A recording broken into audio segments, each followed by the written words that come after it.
Good morning, listeners. Once again, I come your way. This is your favorite program on corruption, Voice of the Priest Against Corruption. It is a program of Palace of Praise Assembly, PPA, mobilizing Christians against corruption in Nigeria with strong support from John D. and Catherine T. MacArthur Foundation.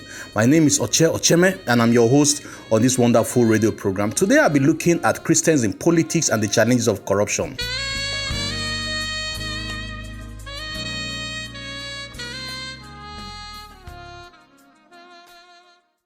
Oga Pastor, this one way they look your words, so hope you all is well. I don't late for one important waka, but thank God say they move. No worry, make I just turn follow this side. I don't want track road. Carry your center there, sharp. What did they do? Why you won't go follow one way? Oga Pastor, make you take a music. Here no be church. See now, everybody they turn around. No be everybody they turn, my friend. You fit turn and go cause another casala for that side, or even worse, cause accident wey fit kpai person. Every corrupt thing wey we do get the yawa way they follow am. Pastor, which one will become corruption again? See, when you see something where you suppose no do, can't do am, that one na sin. Or for this case, corruption. No break traffic rule, no give bribe, no jump queue. My brothers and sisters, make we help Nigeria fight corruption. Make we dey accountable to man and to God. The thing wey corruption dey cause for Nigeria dey too much. Make we bone corruption. Make we speak against corruption. And make we start gidigba against corruption. Now, Priest, Peace and Justice Initiative with support from the MacArthur Foundation bring una this message.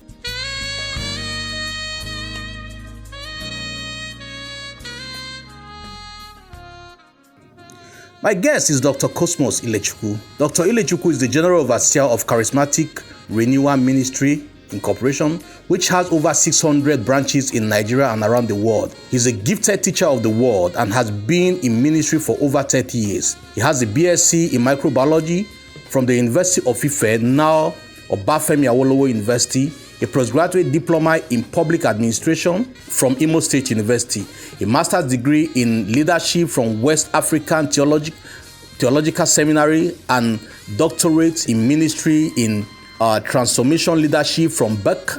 I hope I got that correctly. Graduate University, Seattle, Washington. I can go on and on. He's an avid reader and a prolific writer who has several books published to his name. Listeners, it's my pleasure to welcome once again another father of faith, Dr. Cosmas. Sir, you are welcome. Thank you very much. My first question, 2023 is approaching, and is a very critical year where Nigerians and indeed Nigeria will be deciding on who takes the mantles of leadership to lead them. Should Christians participate in election? I mean, should they just sit down, just fold their hand, assuming that things work out? Or is politics evil, as often portrayed, sir? One of the greatest strategic error that the church committed was to consider politics unclean and thereby abandon it. As far as I am concerned, Yes, sir. politics is one of the noblest of human professions.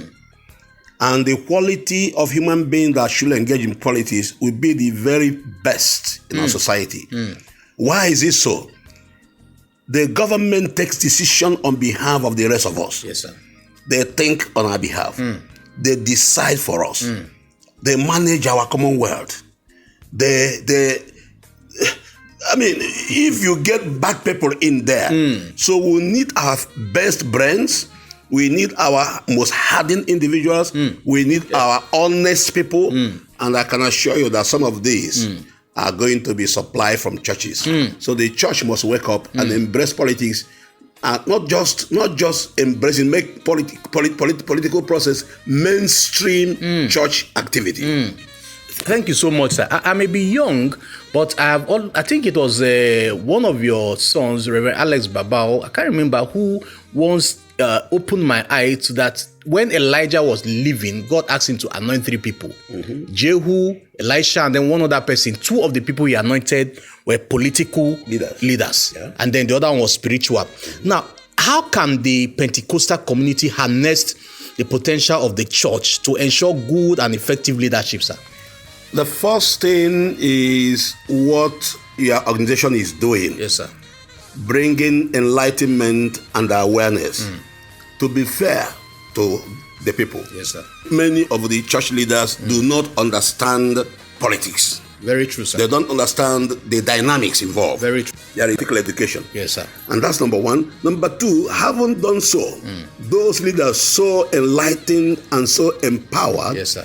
should go back to their congregation and actually, just the way you prepare a series of teachings, wish it. You don't just pray about it. Yes, sir. You prepare a series of teachings to activate and to implement that, to implant that in the minds of the people. Very true, sir. Church leaders should set out a time to intelligently study the Bible, find out what God speaks about politics and governance, and teach it to the people, and show them that the best of our Christians, the most disciplined, Yes, sir. the holiest of Christians, Yes, sir. the place they should be found is in the political arena and not nowhere else. If you look at the men that made impact in the Bible, some of the men that made impact in the Bible, they are political leaders. Take Joseph, for instance. Very true. Joseph never attended the church, never ministered in the church, but today we look at Daniel. Daniel never ministered in the church, but he was a prophet that never prophesied inside the church. Yes, sir. He prophesied in government. Look at Nehemiah. Nehemiah, by New Testament standards, is an apostle. Yes, sir. We need Nehemiah to manage our NEPA, manage all some of our national establishments. Yes, sir. And you see it begin to go on. We have to begin to show people Yes, sir. that the dichotomy of clergy and laity is important, is a way Satan threw in the body of Christ to weaken the body. We must get it away. The pastor is doing what he's doing because he's called. The politician should do what he's doing because he's called. Wow. Oga Pastor, this one way they look your words, so hope you all is well. I don't late for one important waka, but thank God say they move. No worry, make I just turn follow this side. I don't want track with you. Carry your center there, sharp. What did they do? Why you won't go follow one way? Oga Pastor, make you take a music. Here no be church. See now, everybody they turn around. No be everybody they turn, my friend. You fit turn and go cause another casala for that side. Or even worse, cause accident wey fit kpai person. Every corrupt thing wey we do get the yawa wey they follow am. Pastor, which one will become corruption again? See, when you see something where you suppose no do, can't do am, that one na sin. Or for this case, corruption. No break traffic rule, no give bribe, no jump queue. My brothers and sisters, make we help Nigeria fight corruption. Make we dey accountable to man and to God. The thing wey corruption dey cause for Nigeria dey too much. Make we bone corruption. Make we speak against corruption. And make we start gidigba against corruption. Now, Priest Peace and Justice Initiative, with support from the Mercator Foundation, bring una this message. Thank you so much, sir. Yes. So I wish we can go on and on, but then you have to both yourself, and I'll get back to Archbishop one of these days. I'll still need more of this enlightenment. But before I let you go, this is my observation. In time past, sir, the church has promoted people, supported people who assumed are Christians into political leadership positions. But when they get there, you discover that the values they represent is not consistent with what the church stands for. For instance, sir, Joseph of Arimathea, you can call him a politician in the New Testament because he was a member of the Sanhedrin. And the description of his character was that he's a disciple of Christ. In other words, he didn't allow wealth and money to get into him. But you see situation whereby we assume, in quotes, Christians into political position, and when they go there, you don't see anything that speaks of the character. This also brings fear. So what's your take on this, sir? Sir, we have to be proactive about this. Yes, sir. You don't assume somebody can perform politically well when you have not educated the person. Very true. What the church should do is to find out who among your people are politically inclined. Teach them how to behave in government. Teach them the arts of governance. Teach them how to play the game of politics and remain Christians. There are several people, both in contemporary time and in history, who were Christians and who were politicians and who did good job and did their politics with clean hand. We just have to get down with these people and let them understand what the Bible teaches on that. Yes, they're all part of spiritual formation. Yes, they're all part of intentional, transformational discipleship. It doesn't just happen.